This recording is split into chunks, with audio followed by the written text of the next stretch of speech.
Muy buenas. Hoy vamos a hablar acerca de un tema crucial para entender la cultura moderna y contemporánea japonesa. Se trata, por un lado, de la dualidad entre lo tradicional y lo moderno y contemporáneo. Y por otro lado, tenemos la dualidad entre lo propiamente japonés y lo extranjero, fundamentalmente lo occidental. Es decir, tradición y modernidad y propiamente japonés y extranjero. Estas dos dualidades que a menudo se entrecruzan, a veces para confundirse completamente, marcan buena parte del desarrollo cultural, político y social de Japón desde el siglo XVI, es decir, desde que los primeros misioneros cristianos llegaran a Japón, a las costas de Japón, durante el periodo Sengoku, el mayor periodo de caos de la historia japonesa, un periodo de más de 100 años de interminable y sangrienta guerra civil. Y pese a todo, algunos jesuitas van a decir que dudan que encuentren a un pueblo más civilizado que el japonés en el resto del mundo. Pero también hay todo tipo de tensiones, fundamentalmente religiosas y por tanto políticas, sociales, artísticas, sexuales y demás, ya que estamos en el siglo XVI. Es una época donde el catolicismo tiene una especie de ansia totalitaria de regir todos los aspectos de la vida social y comunitaria de un país, es decir, la estética, las relaciones entre los hombres y las mujeres, la sexualidad, la gastronomía, evidentemente la política, la religión, el arte, la filosofía, la ciencia y demás. Va a haber tensiones, va a haber espacios de libertad, pero también va a haber intentos de secuestro ideológico por parte de ciertas élites católicas. Entonces, lo primero que nos encontramos, evidentemente esto es una sobresimplificación, pero lo primero que nos encontramos es una polémica entre los jesuitas y otras órdenes católicas como los dominicos y los franciscanos, que suelen ser más exclusivistas, es decir, que suelen presentar el mensaje de que el catolicismo es la única religión verdadera por exclusión de todas las demás. Y por tanto, el Shinto, el budismo, el confucianismo serían formas de idolatría, de paganismo, de satanismo, como ya afirmaba San Pablo refiriéndose a las religiones del Imperio Romano.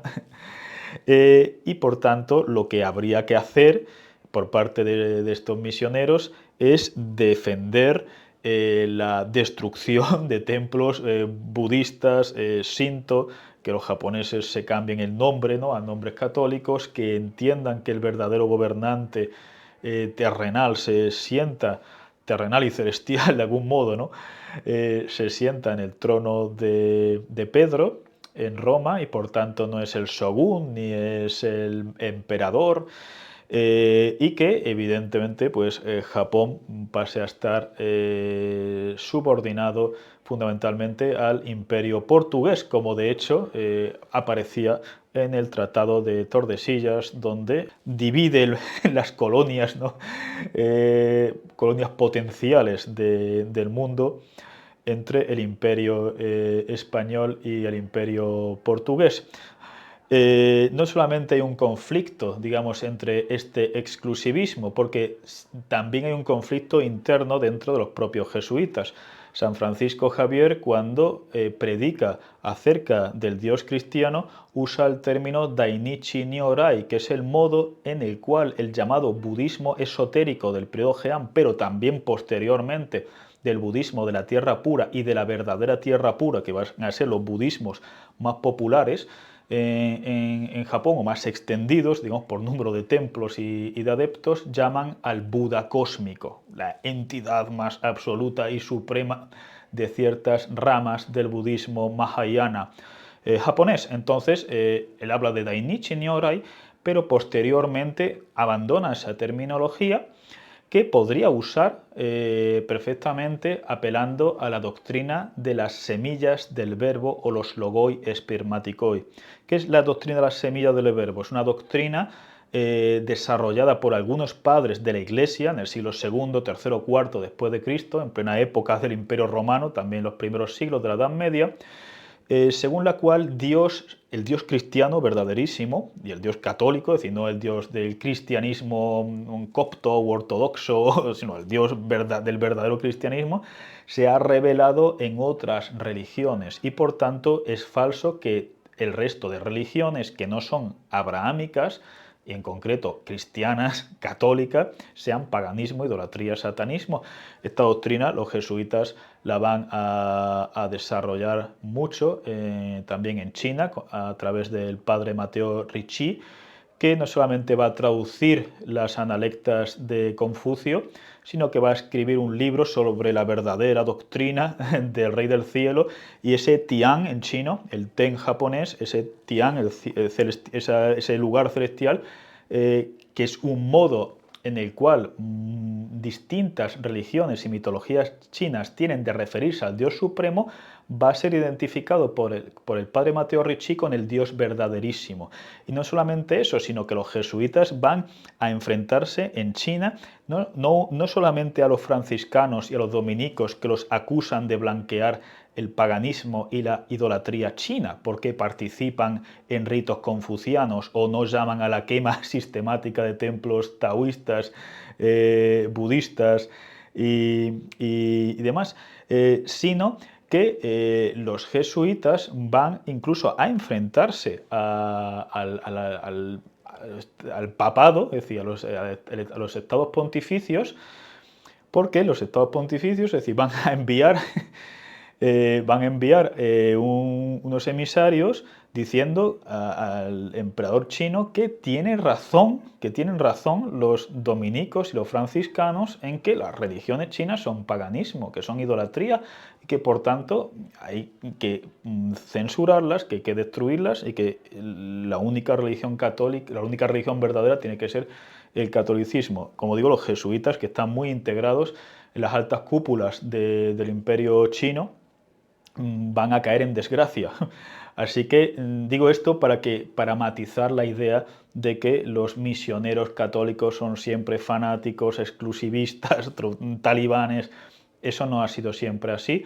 Y algunos episodios de los jesuitas en el siglo XVI y XVII demuestran lo contrario, con la llamada doctrina de las semillas del verbo. Pero en todo caso, esta doctrina se desarrolla menos en Japón. El padre San Francisco Javier deja de usar el término Dainichi Nyorai para referirse al Dios cristiano verdaderísimo, muy probablemente por presiones de Roma. Empieza a hablar de Deus o Desu, Deus, para referirse a este Dios verdadero, y no van a desarrollar una doctrina según la cual pues haya verdad, ¿no?, que haya que defender en el budismo o en el Shinto, como sí lo van a hacer más tarde en el siglo XVII en China con el confucianismo fundamentalmente.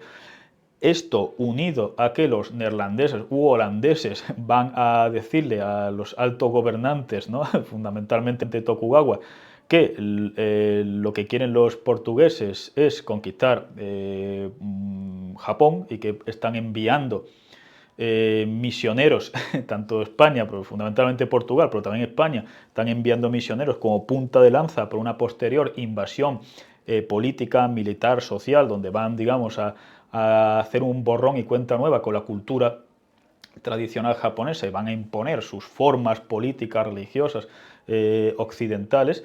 Evidentemente esto lleva a una expulsión de los católicos, a que en el periodo Edo únicamente se hagan acuerdos comerciales con los holandeses en el puerto, en la isla artificial de Dejima, en la bahía de Nagasaki. Se va a generar todo un tipo de estudios en Japón donde las obras escritas en holandés van a ser traducidas al japonés y a través de esas obras pues los japoneses van a tener una especie de lente, aunque sea finita, limitada, distorsionada, de lo que está pasando en Occidente. Esto está unido a una persecución bastante sangrienta. Evidentemente, aquí las cifras bailan entre la propaganda procristiana y la propaganda anticristiana. Esto es un poco como el póker, ¿no? Van sumando ceros, ¿no? Yo pongo otro cero, yo le quito un cero. En todo caso, lo que sí sabemos es que hubo persecuciones a católicos japoneses y bueno, y por supuesto a misioneros que ya en el edicto, digamos, de expulsión y de prohibición del catolicismo no renuncian del catolicismo y no abandonan Japón. Entonces, sí son perseguidos y muchos son martirizados. Esto es lo que aparece, ¿no?, en la archiconocida novela de Endo, Silencio, que tiene un par de versiones, ¿no? De películas, una de ellas de Scorsese. En todo caso, como ven, estoy resumiendo, digamos, tortuosas relaciones. ¿Por qué son tortuosas? Por una parte, porque fundamentalmente por el aspecto religioso exclusivista, digamos, de distintas ramas del catolicismo, y por otra parte, por lo que los japoneses consideran que es una amenaza real de que Japón pues quede colonizada, como Filipinas ha sido colonizada por España, o América, ¿no?, ha sido repartida por potencias occidentales.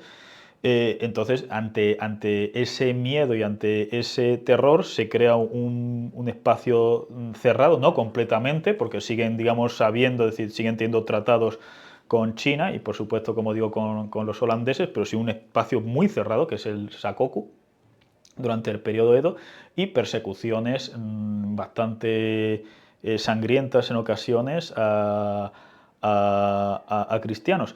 Pero ¿qué ocurre? Que los occidentales, cuando llegan en el siglo XVI a Japón, por una parte los japoneses dicen estos son unos bárbaros porque no se duchan, apestan, comen con las manos, tienen las uñas llenas de mugre.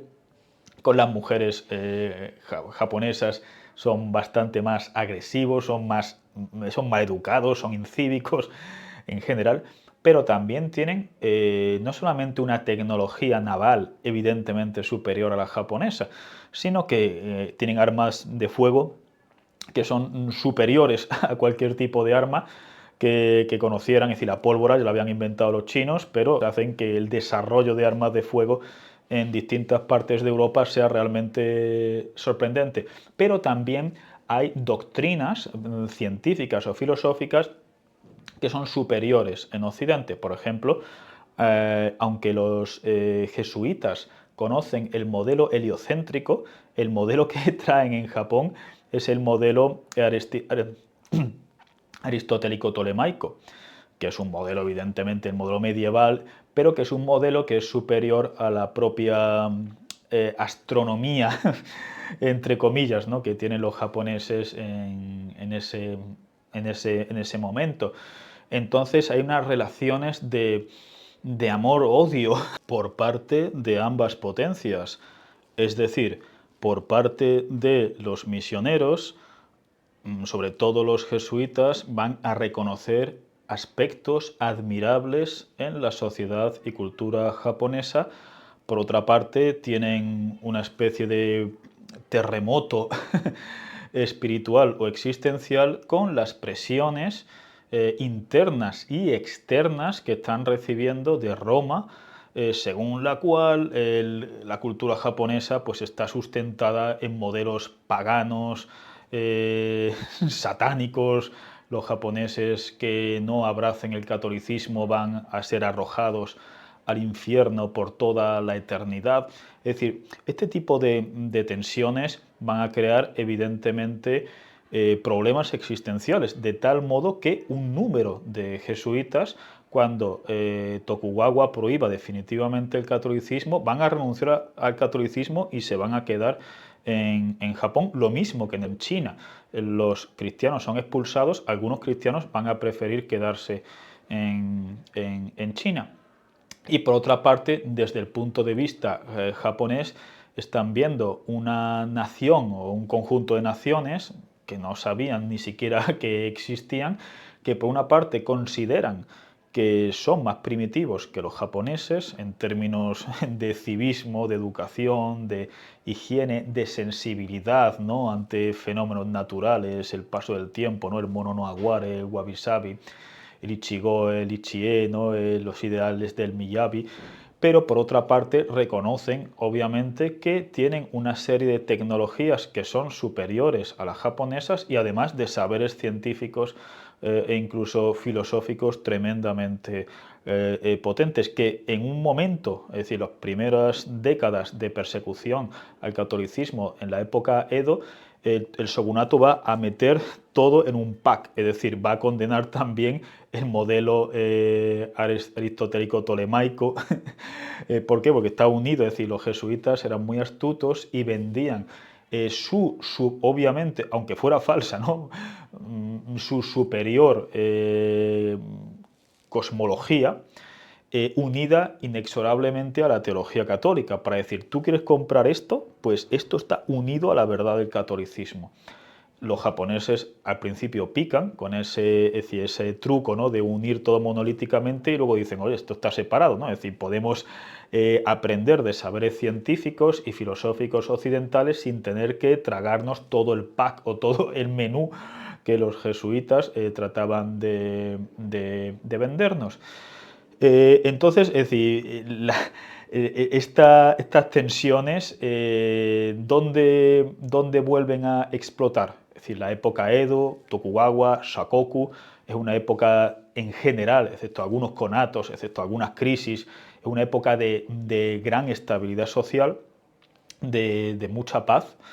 Pero en los años 50 Estados Unidos manda al famoso Comodoro Perry para que amenace con sus barcos negros y sus cañones apuntando a algunos puertos de Japón a que abra las fronteras, sí o sí.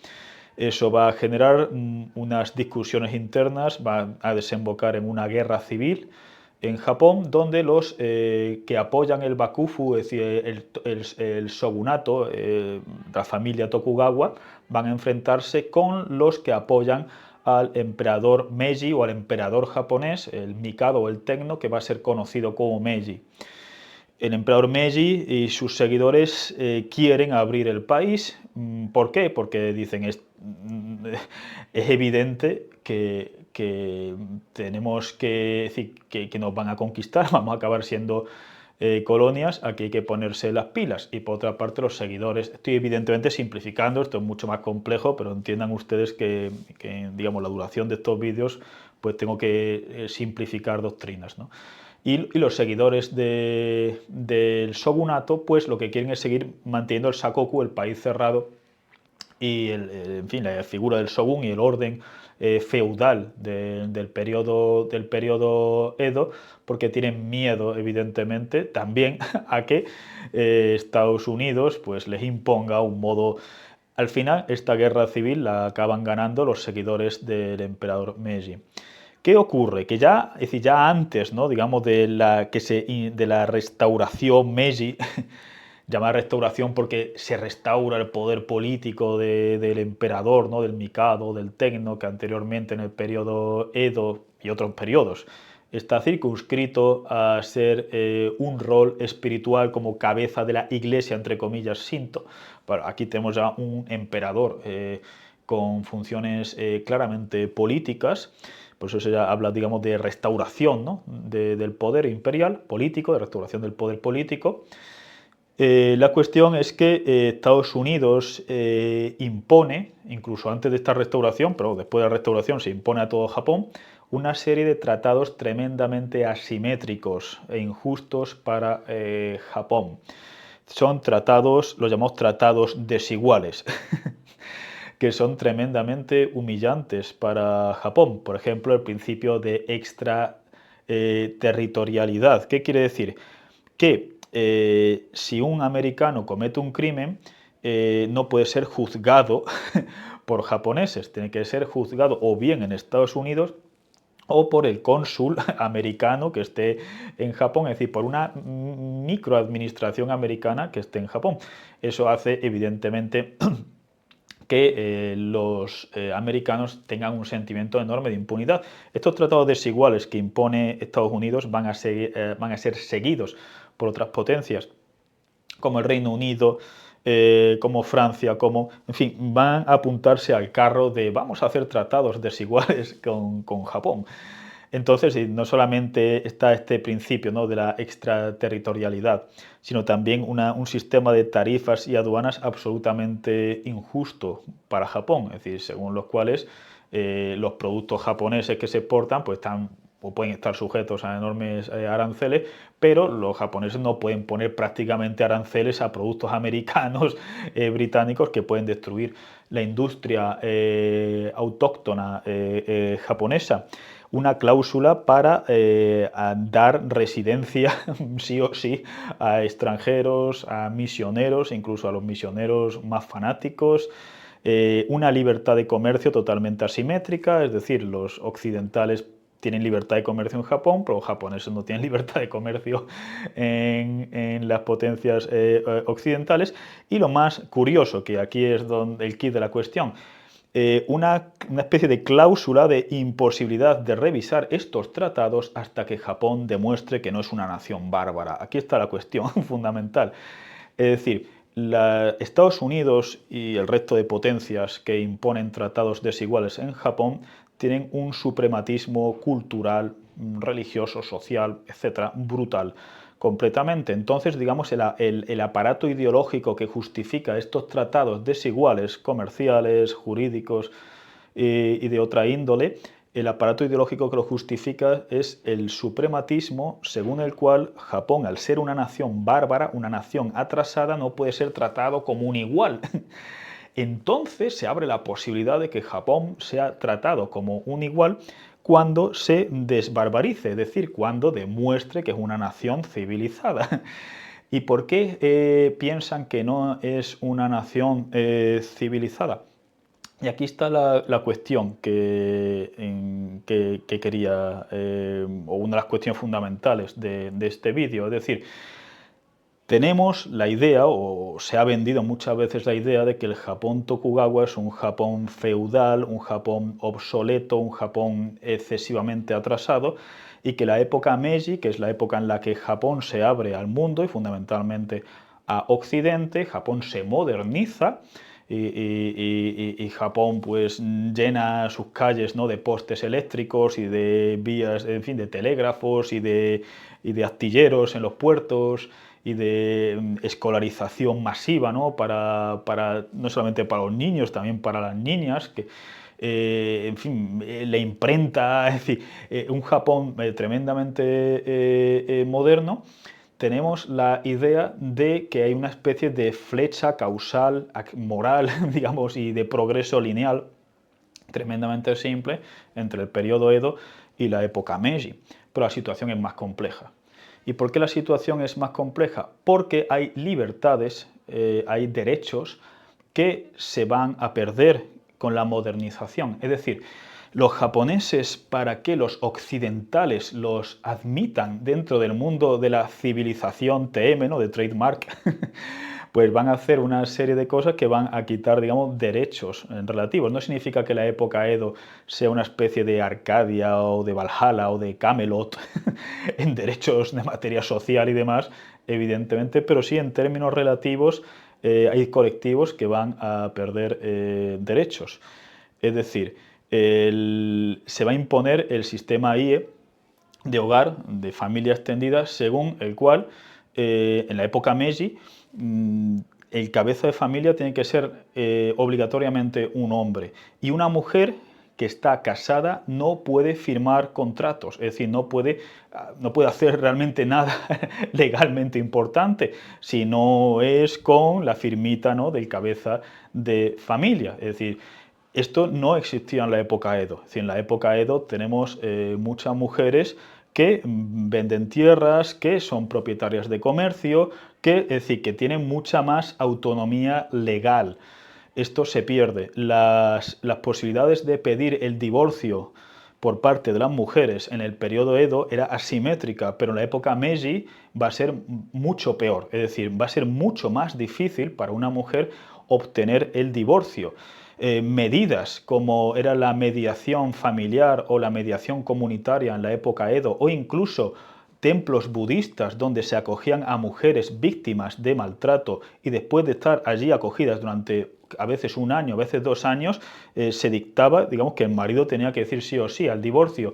Todo este tipo de cosas van a perderse en la época Meiji, que encima inicia su andadura con una persecución brutal al budismo. Miles de templos budistas son destruidos, sacerdotes budistas tienen que huir, escrituras budistas, estatuas son quemadas, son en fin, demolidas, de modo asimétrico, es decir, hay lugares de Japón que sufren esta persecución más, esto pasa durante unos años, el emperador Meiji ve que el budismo está muy asentado en Japón, y entonces pues acaba tolerando de nuevo el budismo, pero sigue usando el Shinto, sobre todo el Shinto Estado, como aparato ideológico de legitimación del poder, aunque admita el budismo y por supuesto admitir al cristianismo, ¿no? Sobre todo por estos tratados desiguales. Entonces, es decir, por una parte tenemos que las mujeres en términos a la época Edo pierden derechos, porque en la época Edo no está el sistema IES, en la época Edo hay mayor heterogeneidad, ambigüedad, vacíos legales que permiten que muchas mujeres pues tengan más poderes legales, jurídicos que en la época Meiji. Por otra parte, los homosexuales van a caer mucho más en desgracia. Es decir, la época Meiji no penaliza la homosexualidad, como sí ocurría en el Reino Unido y en otros países occidentales. Se discute si se debe penalizar la homosexualidad, no se penaliza, pero se estigmatiza brutalmente. Es decir, para ganarse de nuevo, es decir, no estoy aquí diciendo que la culpa es a los occidentales, es decir, no estoy hablando de culpa, pero es decir, la culpa en todo caso sería los Japón de la administración Meiji, que va, digamos, pasando por el aro, ¿no? de distintos hitos, ¿no? de civilizatorios occidentales.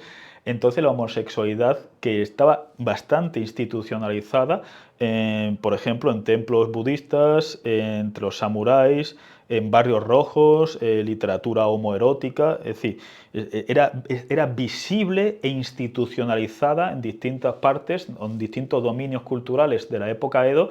La homosexualidad va a caer en desgracia. No va a ser penalizada, pero va a ser tremendamente estigmatizada. El teatro kabuki, que está creado por una mujer, ¿no? que se vestía como y hablaba como un hombre, es decir, como un hombre en el sentido de las expectativas de género de la época Edo, ¿no? Y su pareja pues se vestía como una mujer, es decir, el teatro kabuki, el transvestismo. Teatro kabuki, un momento donde el shogunato prohíbe que las mujeres interpreten roles femeninos porque acusa que los samuráis, que hay un movimiento de prostitución, que los samuráis se están allí dejando el dinero, entonces cogen actores jovencitos para interpretar a mujeres. Eso también hay una ola de todavía mayor, según algunos historiadores, ¿no? de prostitución, y se acaba diciendo que los papeles de mujeres los interpretan hombres adultos, onnagata. Onna mujer, kata es forma, onnagata es con forma de mujer. Pero en el teatro kabuki durante el periodo Edo, pese a esas restricciones, hay figuras que diríamos son andróginas o no binarias o temas sexuales. El teatro kabuki también, es decir, no que caiga en desgracia, pero va a ser desinfectado, ¿no? de elementos inmorales, ¿no? de elementos bárbaros, como veían los occidentales, ¿no? Por otra parte, la literatura erótica, la pintura erótica, como el shunga, es decir, poemas eróticos, a veces abiertamente pornográficos, son legales en la época Edo, es decir, muy raramente se persiguen, son legales, están institucionalizados, por ejemplo, como digo, el arte erótico, incluso pornográfico shunga, y van a ser abiertamente ilegales en la época Meiji.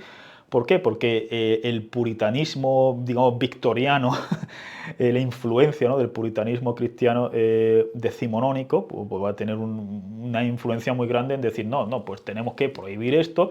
Evidentemente se va a instar, ¿no? a que los hombres pues, se corten el moño, vayan con estética occidental.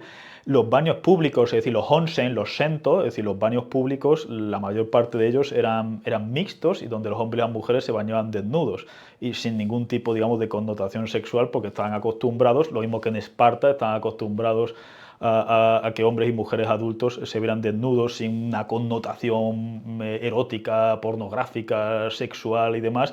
Los propios cristianos de los primeros siglos, el arte paleocristiano reproduce a Jesucristo desnudo, ¿no? En el bautismo del Jordán, allí nadie pasa nada, es decir, luego pues ya se le pone, ¿no? Una especie de, en fin, de como de taparrabos y demás en la Edad Media. Quiero decir que en Egipto, en la República Platónica, digo esto porque no es una anomalía de Platón, perdón, una anomalía de la cultura japonesa del periodo Edo y de otros periodos, que el desnudo mixto entre hombres y mujeres adultos tuviera connotaciones no eróticas o no pornográficas. Esto ha ocurrido en otras civilizaciones y no pasaba nada.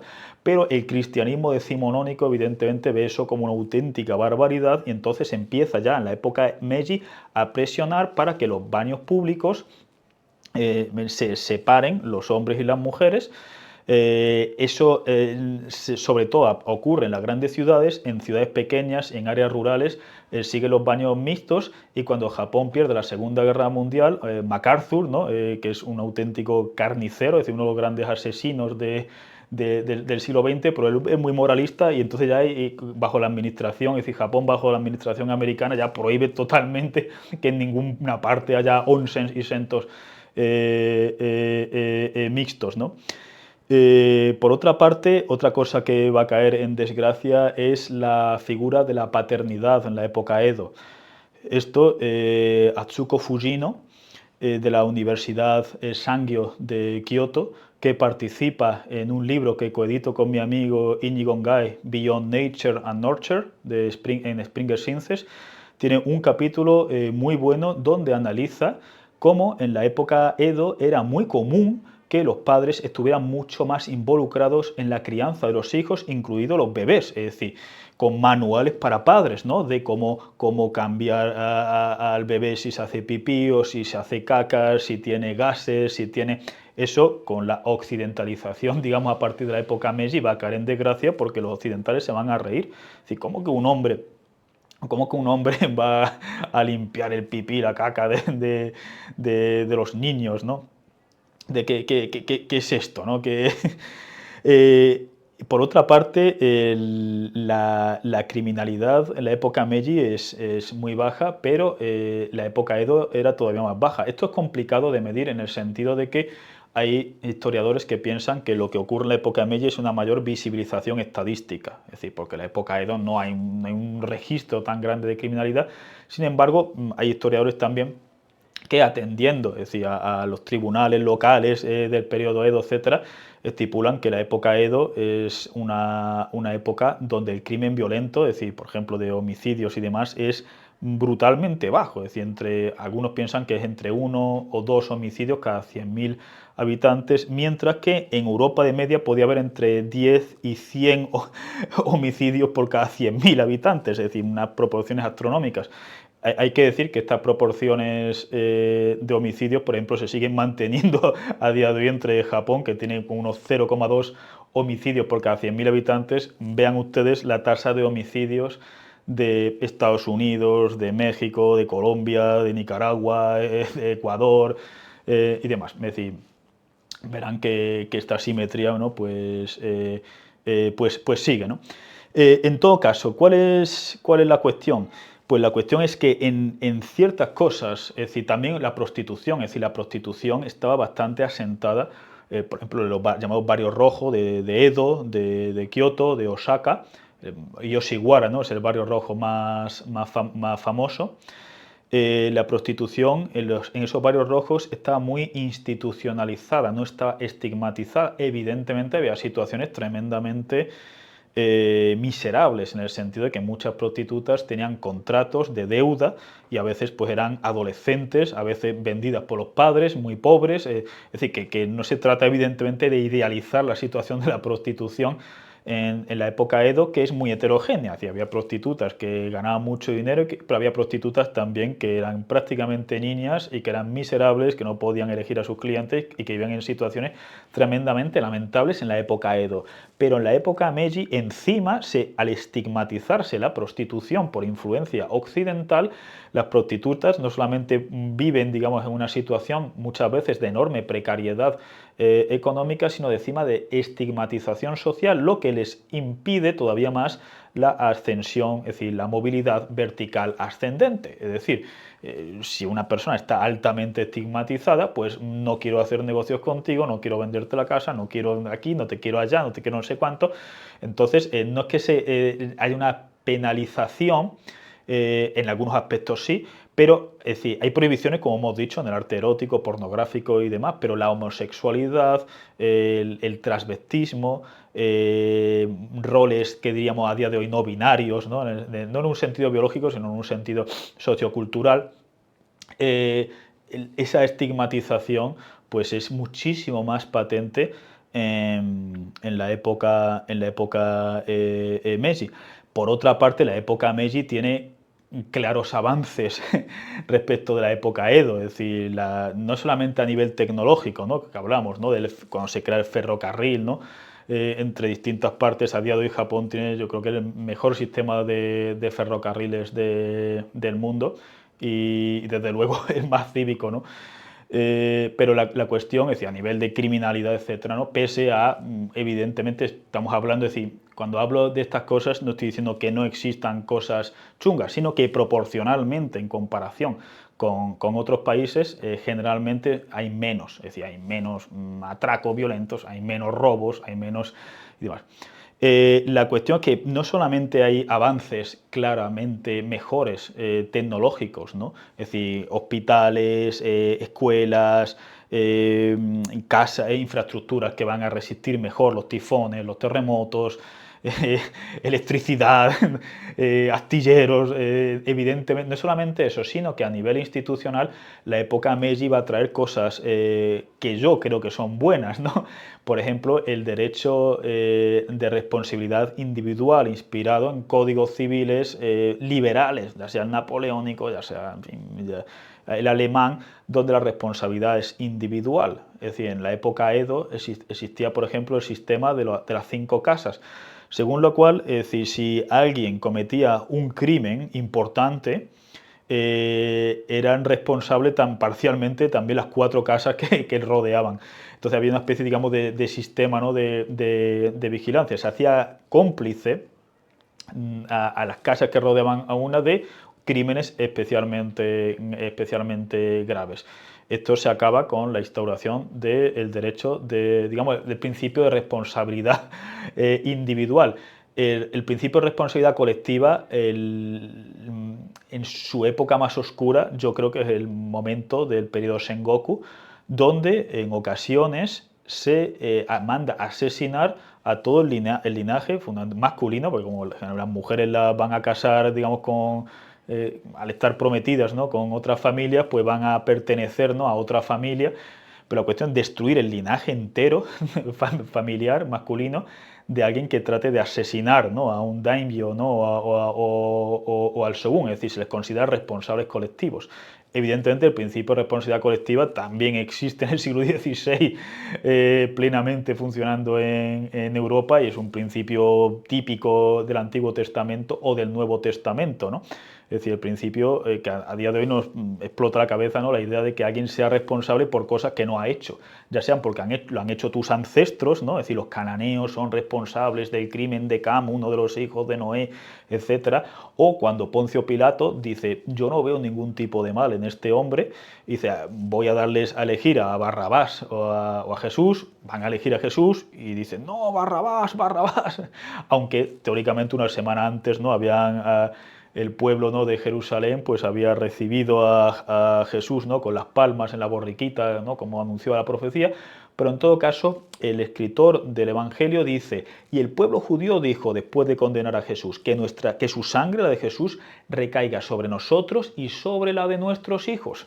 Esto también ocurre en condenas de la Inquisición, ¿no? Condenas de varias generaciones, es decir, que el principio de responsabilidad colectiva es un principio que lleva funcionando en sociedades no solamente asiáticas, ¿no? Como se dice desde el orientalismo, ¿no? A los Hegel, sino abrahámicas, ¿no? Hasta, digamos, la instauración de códigos liberales, y aún así el principio de responsabilidad colectiva, como hemos dicho a veces en otros vídeos, funciona, por ejemplo, a nivel ideológico cuando se criminaliza a los civiles alemanes o a los civiles japoneses, que son bombardeados, es decir, niños, mujeres, ancianos son asesinados, calcinados vivos o muertos entre los escombros, o asesinados de hambre o por enfermedades naturales, después de destruir vías de suministro de medicamentos, de agua y demás, por los buenos, es decir, los británicos, los americanos y demás. Y muchas veces se dice, no, pero es que estos civiles alemanes o estos civiles japoneses apoyaban al emperador, apoyaban a...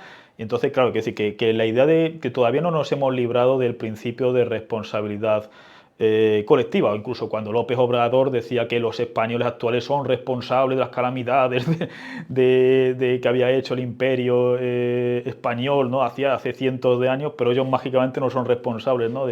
En fin, del imperialismo depredador azteca. Pues no, evidentemente yo no soy responsable de lo que han hecho ni para bien o para mal, ¿no? Gente hace cientos de años, y ellos tampoco son responsables de lo que han hecho para bien o para mal los aztecas o quienes sean, ¿no? Entonces, lo que quiero decir es que el principio de responsabilidad colectiva, aunque sea a nivel ideológico, no ha desaparecido, a nivel jurídico aparece en el principio del derecho corporativo, es decir, una empresa es responsable de ciertas cosas y, por tanto, no solamente un individuo, sino la propia empresa como tiene una responsabilidad corporativa. Pero evidentemente ya no existe, ¿no? La idea de voy no sé, en fin, a torturarte porque fulanito ha hecho un crimen, y digo, yo qué culpa tengo, ¿no? También desaparecen en la época Meiji los tatuajes, es decir, los tatuajes penales, es decir, los ladrones. Esto aparece en la última película, ¿no?, de Kimetsu no Yaiba, del Castillo Infinito, donde el demonio, ¿no?, que es el verdadero protagonista de la película, cuando te cuenta la historia de Edo, va robando y le van poniendo tatuajes, ¿no?, por los robos. Es decir, o ejecuciones públicas, dejar cadáveres. Es decir, que no significa que todo en la época Meiji. Con esto lo que estoy queriendo decir es que no usen ustedes un código binario simplista, maniqueo de Meiji malo, Edo bueno, Meiji malo. No, sino que en algunos aspectos la época Meiji es mejor si tenemos un sistema de valores compartidos, ¿no? Vamos a decirlo así, ¿no? Donde en fin, ejecuciones públicas chungas o el derecho de responsabilidad colectiva sea peor, que por lo menos que las ejecuciones sean privadas, ¿no?, o que la responsabilidad sea individual. Algunas cosas en la época Meiji eran claramente mejores.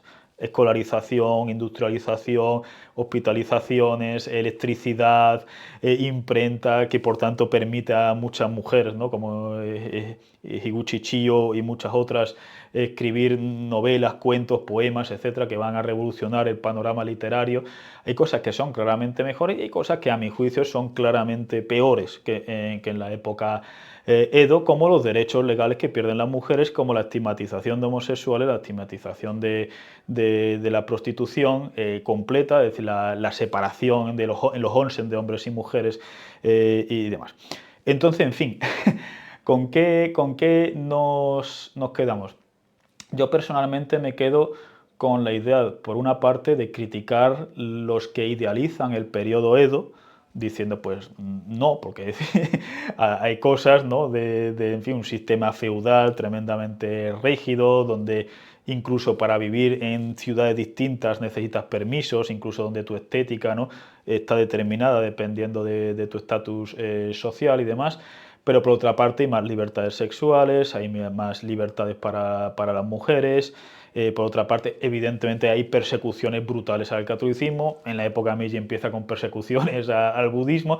No se trata, digamos, de las gallinas que entran por las que salen, porque depende, evidentemente, le podemos dar un peso distinto a cada cosa que sea peor o que sea mejor. Y a veces el balance no está claro, ¿no? Porque además son cosas que están desconectadas, ¿no? Es decir, tenemos ferrocarriles y tenemos electricidad y la esperanza de vida está subiendo, aunque también aparecen trabajos más penosos. Es decir, con la industrialización aparecen jornadas laborales más extenuantes que el campo, es decir, donde están marcados por las estaciones. En invierno el campo requiere menos. La criminalidad muy probablemente aumente en la época Meiji, aunque siga siendo bajísima en comparación con la mayor parte de países occidentales, pero puede aumentar la criminalidad violenta de robos, atracos o homicidios. Son problemas multidimensionales, multicausales, nunca tienen una única causa, pero probablemente una de las causas sea el desmembramiento de sistemas sociales que están muy arraigados en el periodo Edo